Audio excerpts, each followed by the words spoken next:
ఈ సభలో అనేక సందర్భాల్లో సాంప్రదాయాలు ఉన్నాయి. చాలా సందర్భాల్లో కూడా స్పష్టంగా ఇదే శ్రీధర్ బాబు గారు, భట్టి గారు, మేము ఎల్ఏ మినిస్టర్ అన్నప్పుడు క్వశ్చన్ అవర్లో సరైన సమాధానం రాలేదని మీరే అనేక సార్లు ఈ సభలో వాకౌట్ చేసిపోయారు. మీరు ప్రొటెస్ట్ చేసే అవకాశం ఇచ్చాం.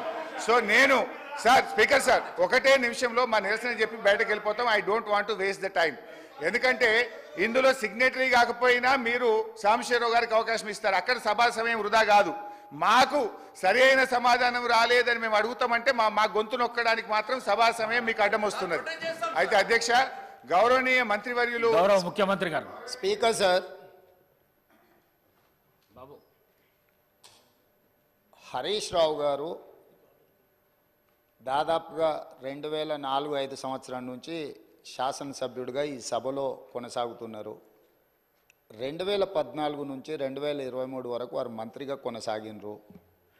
వారికి లెజిస్లేటివ్ అఫేర్స్ మినిస్టర్గా కూడా పనిచేసిన అనుభవం ఉంది. చైర్ మీద ఆరోపణలు చేయడం ఏ సభ్యుడికి తగదు. వినండి. ఎందుకు అంటే ఇది ప్రాధాన్యతతో కూడుకున్న సమస్య. కార్మికుల పక్షాన, కార్మికులు కష్టాలలో ఉన్నప్పుడు 50 రోజులు దీక్ష చేసినప్పుడు 50 మంది చనిపోయినప్పుడు ఖమ్మం జిల్లాకు సంబంధించిన డ్రైవర్ శ్రీనివాసరెడ్డి గారు తన పిల్లలు పెద్ద ఉద్యోగాలలో ఆర్థికంగా బలంగా ఉన్న ఆనాటి ప్రభుత్వం యొక్క వివక్ష 50,000 కార్మికుల పట్ల చూపిస్తున్న విధానాన్ని వ్యతిరేకిస్తూ ఆత్మ బలిదానం చేసుకున్నప్పుడు ఆ కుటుంబాలకు వాళ్ళందరూ అండగా నిలబడ్డారు. అట్లాంటి కార్మికుల తరఫున కొట్లాడే కమ్యూనిస్టు పార్టీ ఈ సభలో వాళ్ళ తరఫున మాట్లాడడానికి అడిగితే మీరు వాళ్ళకు అవకాశం ఇచ్చిండ్రు. ఎందుకు? కార్మికులు ప్రాధాన్యత, కార్మికుల తరఫున కొట్లాడే వాళ్లకు ప్రాధాన్యత ఇవ్వాలి. ఈ ప్రభుత్వానికి ఏదైనా వాళ్ళ సూచనలు ఉపయోగపడితే ఆ సమస్యల్ని పరిష్కరించాలి అనే ఉద్దేశంతో మీరు సాంబశివరావు గారికి అవకాశం ఇచ్చిండ్రు. మీరు ప్రశ్న అడగకపోయినా అతనికి ఎట్లా అవకాశం ఇస్తారని వారు మాట్లాడినారు కదా అధ్యక్ష. అది ఏ చట్టానికి దేనికి అసలు వారు మాట్లాడుతున్నది పూర్తిగా విరుద్ధం. ఒక్కసారి ఒక ప్రశ్న ఈ సభలో ఆమోదం పొందింది అంటే ఈ సభ యొక్క ఆస్తి. సభ ప్రశ్న అడిగిన వాళ్ళకే అవకాశం ఇవ్వాలి, మిగతా వాళ్ళకి అవకాశం ఇవ్వద్దని ఏ చట్టంలో లేదు. ఒక్కసారి ప్రశ్న ఈ ప్రశ్నావళి 10 ప్రశ్నలు ఉన్నాయి కదా అధ్యక్ష. ఇప్పుడు ఇందులో ఉన్న ఈ ప్రశ్నావళి ఈరోజు ఆమోదం పొందిన ఈ 10 ప్రశ్నలు ఉన్నాయి కదా. 10 ప్రశ్నలు క్వశ్చన్ అవర్, 1 గంటలో ఈ 10 ప్రశ్నలకు చర్చ జరిగి దీని మీద సమాధానాలు చెప్పడానికి కోసమే 10 ప్రశ్నలు పెట్టింది. అంటే ప్రతి ప్రశ్నకు 6 నిమిషాలల్లో మనం చర్చ ముగించుకోవాలి. అట్లా 60 నిమిషాలల్లో వీటన్నిటికీ ప్రభుత్వం వైపు నుంచి సమాధానాలు రాబట్టుకోవడానికి ప్రయత్నం చేయాలి. కొన్నిసార్లు ప్రశ్న యొక్క ప్రాధాన్యతను బట్టి తమరు అనుమతిస్తే ఆ చర్చ ఒక్కోసారి కొంత ఎక్కువసేపు కూడా జరగడానికి అవకాశం ఉంటుంది. ఎప్పుడైతే ఈ క్వశ్చన్స్ సభకు అడ్మిట్ అయి హౌస్లోకి వస్తాయో ఇది హౌస్ ప్రాపర్టీ అవుద్ది, ప్రశ్న అడిగిన వాళ్ళ ప్రాపర్టీ కాదు అధ్యక్ష. దయచేసి వారు 20 సంవత్సరాలు ప్రజాప్రతినిధిగా పనిచేసినని పదే జబ్బలు జరుచుకుంటారు కదా. కనీసం లెజిస్లేటివ్ అఫేర్స్ మినిస్టర్గా పనిచేసిన హరీష్ రావు గారికి ఒక్కసారి ప్రశ్న సభలోకి వచ్చిందంటే సభ్యుల యొక్క అందరి ఆస్తి అధ్యక్ష. ఎవరికి మాట్లాడడానికి అవకాశం ఇవ్వాలనేది చైర్ యొక్క విచక్షణ అధికారం అధ్యక్ష. తమరు సాంబశివరావు గారికి అవకాశం ఇవ్వడాన్ని సభ్యుడు తప్పు పట్టడాన్ని 100% తప్పు. కాబట్టి వారు అట్లా మాట్లాడడాన్ని భవిష్యత్తులోనైనా సవరించుకోవాలి. అదేవిధంగా వారు పదే రూల్ బుక్ గురించి మాట్లాడుతున్నారు అధ్యక్ష. అదే రూల్ బుక్లో చాలాసార్లు వారు కోట్ చేసిరు. సభ్యులు చైర్ను వదిలి పోడియంలోకి వస్తే అదే రూల్ బుక్లో ఆ సభ్యులను బయటకు పంపించే ప్రొవిజన్ కూడా ఉంది అధ్యక్ష. తమరికి తెలుసు కదా అధ్యక్ష అది. కానీ మీరు అది ఉపయోగించలే. ఎందుకంటే ఈ సమస్య యొక్క ప్రాధాన్యత మీకు తెలుసు కాబట్టి వారు ఎంతసేపు అడిగినా దానికి ప్రభుత్వం వైపు నుంచి స్పష్టమైన సమాధానం ఇచ్చిండ్రు. ఆ సమాధానంతో వాళ్ళు సంతృప్తి చెందకపోవచ్చు. ఎందుకంటే 10 సంవత్సరాలు వాళ్ళు చేసిన తప్పులు ఈ ప్రభుత్వం కూడా చేయాలని వాళ్ళ కోరిక ఉండొచ్చు. కానీ ఈ ప్రభుత్వం ఒక నిర్దిష్టమైన ప్రణాళికతోని కార్మికులను ఆదుకోవాలని, ఆ సంస్థను బ్రతికించాలని, ఈరోజు ఆ సంస్థను ఆర్థికంగా బలోపేతం చేయాలి అని ఈరోజు అహర్నిశలు కృషి చేస్తుంటే వారు పదే వారి గతంలో ఆ కార్మిక శాఖకు గౌరవాధ్యక్షుడిగా ఉన్నారు. ఆనాటి ముఖ్యమంత్రికి ఈయనను ఎట్లా తొలగించాలనో అర్థం కాక ఆ కార్మిక సంఘాన్ని రద్దు చేసిండు. ఎందుకంటే ఈయనను తొలగించాలంటే ఏం చేయాలనో తెలియక వాళ్ళ అంతర్గత సమస్యలు వాళ్ళ ఇష్టం, వాళ్ళ కుటుంబ సమస్యలు వాళ్ళు ఏమైనా కొట్లాడుకొని, కానీ ఆ కార్మిక సంఘాలనే రద్దు చేసింది వాళ్ళ అధ్యక్ష. అట్లాంటిది ఇప్పుడు మళ్ళీ మొదటికి వచ్చి పాత తప్పులన్నీ కప్పిపుచ్చుకోవడానికి ఈరోజు కొత్తగా ఈ ప్రభుత్వం మీద బురద జల్లి మంత్రి గారిని బుల్డోజ్ చేసే విధంగా మాట్లాడడం ఏమాత్రం సమంజసం కాదు అధ్యక్ష. చివరిగా నా సూచన ఒకటే సభ్యులందరికీ, ఎందుకంటే ఇక్కడ దాదాపుగా 119లో 60కి పైగా మొదటిసారి ఎన్నికైన సభ్యులు ఉన్నారు. ఆ సభ్యులు ఏమనుకుంటారు, వారు మాట్లాడింది విని?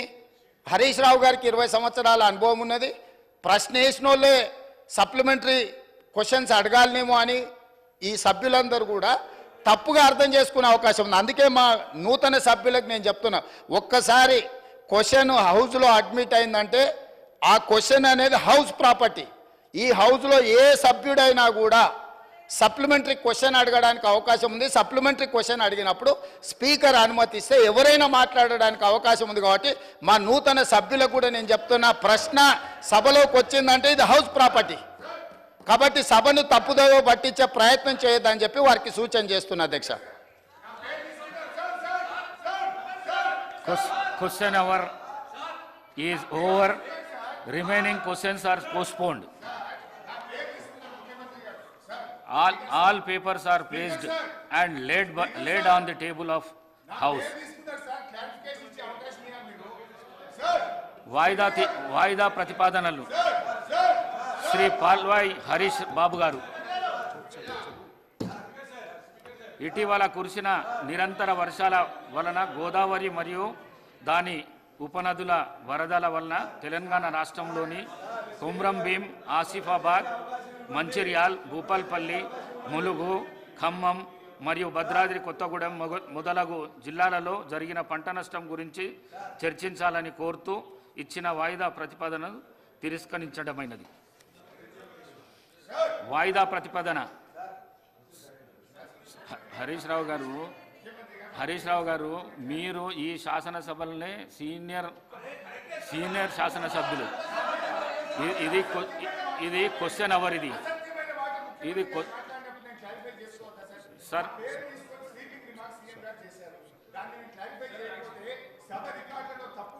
మీరు కూర్చోండి ప్లీజ్. ఇస్తా అవకాశం ఇస్తా, కూర్చోండి ప్లీజ్. మిమ్మల్ని చూసి కొత్త సభ్యులంతా నేర్చుకుంటారు. హరీష్ రావు గారు ప్లీజ్ నేను ఇస్తా, కూర్చోండి. వాయిదా ప్రతిపాదన శ్రీ కె తారక రామారావు గారు మరియు ఇతరులు నిరుద్యోగులకు జాబ్ క్యాలెండర్ ప్రకటనతో పాటు ఇతర న్యాయపరమైన డిమాండ్ల పరిష్కారం గురించి చర్చించాలని కోరుతూ ఇచ్చిన వాయిదా ప్రతిపాదన తిరస్కరించడమైనది. సంతాప ప్రతిపాదనలు. ఉమ్మడి వరంగల్ జిల్లాలోని చెన్నూరు శాసనసభ నియోజకవర్గం మాజీ సభ్యులు డాక్టర్ నెమరు గుమ్మల సుధాకర్ రావు గారి మృతి పట్ల ఈ సభ తీవ్ర సంతాపాన్ని వ్యక్తం చేస్తూ శోకార్దులైన వారి కుటుంబ సభ్యులకు తన ప్రగాఢ సానుభూతిని తెలియజేస్తున్నది.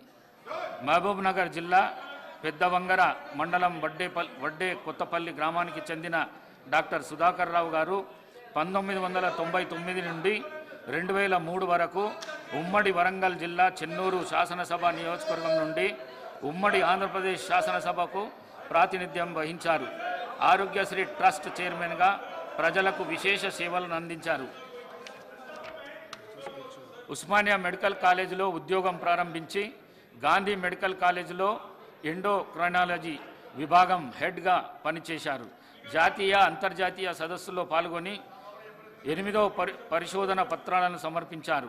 వీరు 2014లో ఎండోక్రైనాలజీ విభాగంలో మరియు 2016లో డయాబెటిక్ విభాగంలో లైఫ్ టైమ్ అచీవ్మెంట్ అవార్డులను అందుకున్నారు. వీరు తమ నియోజకవర్గ అభివృద్ధికి ఎనలేని కృషి చేశారు. వీరు 2024 మార్చి 13వ తేదీన మరణించారు. వీరి వయసు మరణించారు. వీరి వయసు